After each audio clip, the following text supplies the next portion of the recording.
Assalamualaikum warahmatullahi wabarakatuh. Selamat pagi para netizen di mana saja Anda berada. Salam opini rakyat. Ada kampus besar namanya Universitas Indonesia, tapi menjadi kecil karena kelakuan para guru besar yang meloloskan seorang menteri untuk jadi doktor.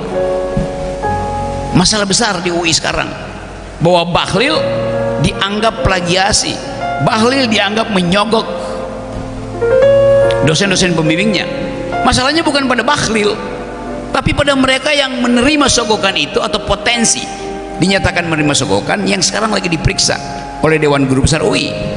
Jadi kita lihat bagaimana etika publik itu berantakan. Universitas yang seharusnya jadi simbol pertama perlawanan etika jebol karena amplop.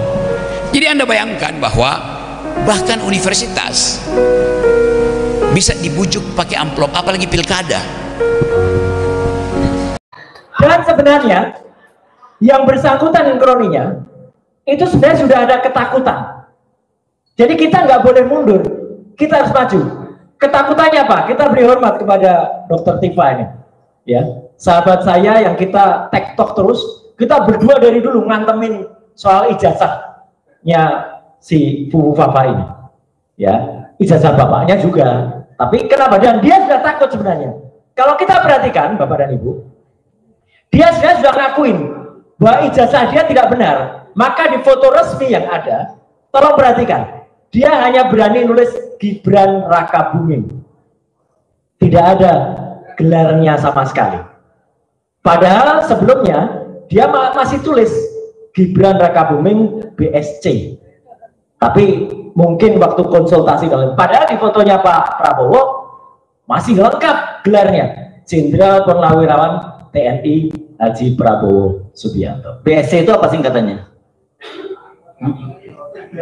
Bak jelas sekolahnya. Iya, bak jelas sekolahnya itu, ya, karena BSc. Karena apa?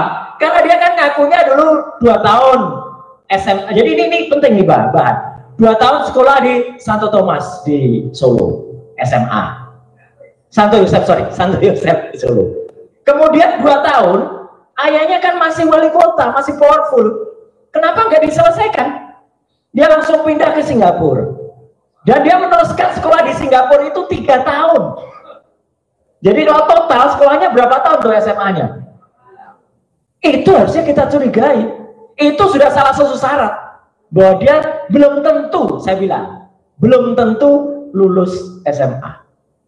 Tapi kemudian dia tiba-tiba masuk ke university yang cukup hebat, namanya University of Bradford. Ternyata MIDS di Singapura itu sudah tidak lagi kerjasama dengan Bradford. Oke.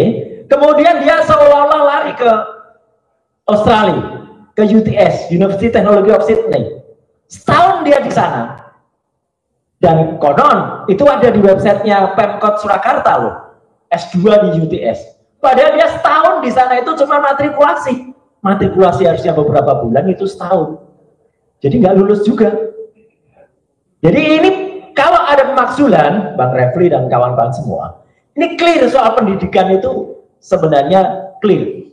Dia menyatakan tidak benar pada teman, dan dia sekarang mulai takut itu, ngakuin itu. Kalau dia berani, dia tulis insinyur dan dokter tadi Pak Taufik, ya. Tapi kan dia kan nggak berani. Jadi ini sebenarnya poin bagi kita, jangan khawatir, maju terus. Sebenarnya sudah ada ini poin. Yang kedua soal Fufu Fafa ini, clear banget ini sebenarnya. Dan terakhir kan teman-teman juga sudah dengar kan, bahkan BSSN, Badan Cyber dan Sandi Negara, itu menurut konfirmasi bocor alias Tempo, itu sudah meyakinkan bahwa memang itu benar. Saya juga lagi janjian nih sama Pak Hinsa Siburian untuk ketemu, tapi ya agak mundur-mundur beliau gitu. Tapi nggak apa-apa, saya hormati karena saya ingin ketemu dan kita bicarakan hal ini. Dan adiknya pun mengaku. Jadi sebenarnya kita, Pak Saididu, nggak pernah gentar. Cuman cara kita kalau semuanya langsung kita serang berat, Pak. Satu demi satu dulu diprotolin dulu. Ya, yang diprotolin Fufu Fafa dulu. Ini harus, karena ini adalah benar-benar tadi kata Pak Taufik itu ya, kalau suami istri tadi ya. Nah, ini bahaya bagi Prabowo. Ya, itu harus kemudian dimakzulkan terlebih dahulu. Dan kalau semalam saya ketemu dengan Prof. MK, siapa ketua MK? Bukan. MKK. Pak Prof. Jimli. Nah, semalam saya ngobrol dengan Prof. Jimli, Profesor Bapak, dalam sebuah resepsi. Beliau ngakui, Mas, saya awalnya nggak percaya, tapi setelah Anda bilang, saya percaya. Itu kata-kata Prof. Jimli. Ya, sekarang baru ngakuin betul Prof. Jimli. Tapi saya bilang, gara-gara Bapak ini dia jadi wakil presiden terpilih. Senyum beliau. Ya, gitu. Tapi artinya saya hormati pengakuan Prof. Jimli, ya. Tapi artinya apa? Artinya ini memang ada poinnya. Bukan dia yang 10 tahun yang lalu itu yang kemudian dipermasalahkan, enggak. Tapi kelakuan dia dan oknumnya dia yang mengubah data, menghapus data itulah kejahatan yang barusan dilakukan. Setelah dia terpilih menjadi wapres terpilih, dia menghapus 2.100 postingan itu kejahatan. Kejahatan yang kedua, dia hapus juga nama dia. Kalau kita bayar GoPay dan lain sebagainya kemarin itu OVO, dia ganti menjadi Slamet, Slumun Slamet, ya. Tapi nggak selamat nantinya, ya, gitu. Karena itu kejahatan lagi. Dia memalsukan data. Itu pelanggaran terhadap Undang-Undang Perlindungan Data Pribadi nomor 27 tahun 2022. Clear. Jadi itu bahan-bahan untuk pemakzulan. Yang kedua, selain tadi, jadi kalau hitungan dengan Jokowi itu yang ketiga. Yang kedua, ini mohon dukungan. Yang satu bisa meruntuhkan negara kita, membuat kita bangkrut adalah IKN. Ibu kota negara. Saya kasih poin saja buat teman-teman nanti akan melakukan, dan kita akan melakukan nanti, Bang Marwan. IKN itu secara hukum tidak sah sebenarnya. Kecil sederhana banget. Pada saat ketok palu IKN, tahu nggak Bapak dan Ibu, anggota DPR yang menyetujui yang hadir secara fisik berapa orang?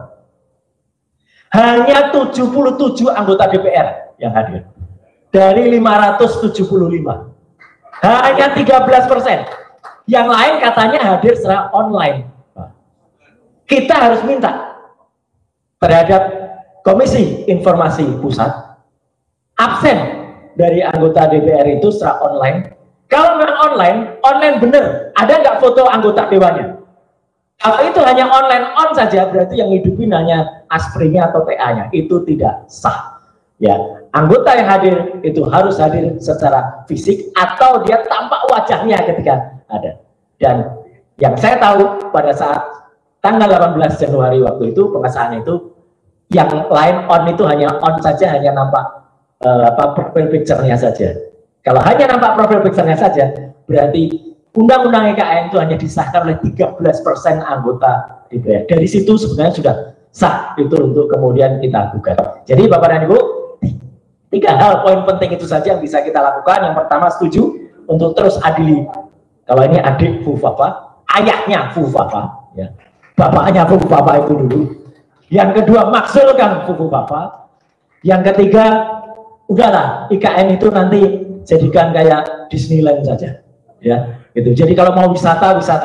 Kalau itu diteruskan, saya khawatir Prof. Antoni, keuangan kita bangkrut sebangkrut-bangkrutnya. Saya tidak percaya hanya habis 478 triliun. Enggak. Akan lebih 478 triliun itu satu ASN pindah ke sana. Belum anaknya, belum istrinya, belum keluarganya. Itu akan bisa 10 kalinya. Dan itu Indonesia akan runtuh. Dan kita nggak sayang siapa presiden, tapi kita sayang Republik Indonesia. Selamatkan Indonesia dengan jalankan 3 langkah itu. Sekian, terima kasih. Assalamualaikum warahmatullahi wabarakatuh. Menteri ini ketahuan pakai joki tapi malah dibilang layak dapat rekor muri. Kok bisa sih Pak Bahlil nggak punya S1 dan S2 yang terdaftar di Dikti, langsung loncat S3 dapat gelar dokter dari UI, cuma kuliah 1,5 tahun. Emang bisa kalau nggak ada yang bantuin, bukannya menteri kerjaannya sibuk. Ternyata 95% disertasinya jiplakan, hasil mencuri dari skripsi UIN Syarif Hidayatullah Jakarta. Kok bisa ketahuan emang jokinya kurang profesional? Ternyata nama jokinya Alfian Sandy Yustian dan dia lupa menghapus namanya di metadata file soal disertasi itu. Supaya cepat selesai, Alfian juga ngerjainnya keroyokan, dibantu dengan 5 rekannya yang bekerja di Kementerian Pak Bahlil. Tapi kok Pak Bahlil bisa lulus pas ujian disertasi? Ternyata Pak Chandra sebagai promotor studi Pak Bahlil ingin membalas jasa karena sudah diangkat menjadi komisaris BUMN di Februari 2023 dan bertepatan dengan waktu mulai studi Pak Bahlil. Oh, terbongkar ya, pantas Rocky Gerung marah karena sistem pendidikan di Indonesia diacak-acak. Nah, emang kenapa kalau pakai gelar instan emang merugikan negara? Bisa lihat 500T menguap karena Indonesia impor minyak dan gas dari kebijakan yang dibuat. Ada juga pembengkakan anggaran karena penyalahgunaan kekuasaan. Misalnya menaikkan tunjangan Kementerian ESDM karena telah membantu Pak Bahlil. Bahkan karena punya gelar doktor ini, Pak Bahlil kembali lagi diangkat menjadi menteri. Makanya alumni UI membuat petisi untuk menuntut kaji ulang gelar doktor Pak Bahlil. Kalau kamu mau ikutan, kamu juga bisa ke website mentorpolitik.id/petisi, lalu baca dan tanda tangan petisi. Akhirnya Tuhan membongkar semua ini lewat mulutnya si Bahlil, bahwa kemarin pemilu yang mengatur semuanya adalah Jokowi. Jokowi udah mengasih uang sogokan ke KPU. Jadi semua petugas-petugas KPU itu makan uang haram karena dinaikkan gajinya, komisinya sama seorang Jokowi untuk memenangkan anaknya. KPU, kamu ngasih uang, ngasih makan anakmu, keluargamu, istrimu, tak siapa, suamimu dengan uang haram. Karena itu adalah uang mencuri dari rakyat. Uang itu tidak ini, ya kan? Dan aku selalu membongkar nih. Kemarin KPPS, pegawai KPPS kalau tidak memilih 02, tidak mengarahkan orang-orang ke 02, tahun depan dia tidak diajak lagi menjadi anggota KPPS. Fakta di situ. Jadi semuanya ulahnya Jokowi. Jadi yang 58 itu adalah suara hantu, suara kuntilanak, suara dedemit yang menyembah seorang Jokowi. Jadi suara itu suara nggak ada. Jadi perolehan 58 itu adalah palsu, sudah direncanakan, sudah diatur sama seorang Jokowi. Jadi pendukungnya Jokowi yang prajongos, yang penjilat itu, kemenangan kalian tidak sempurna. Kemenangan kalian karena hasil dari mencuri. Saya tidak bangga saya menang dengan ini, tapi bagi orang-orang itu menang dengan cara begitu bangga. Karena mereka bosnya aja pencuri. Bosnya pencuri, otomatis anak buahnya akan menjadi pencuri. Selaras. Sobat netizen, apa pendapat Anda? Silahkan ditulis di kolom komentar. Terima kasih telah menyaksikan video ini sampai selesai. Salam hormat. Wassalamualaikum warahmatullahi wabarakatuh.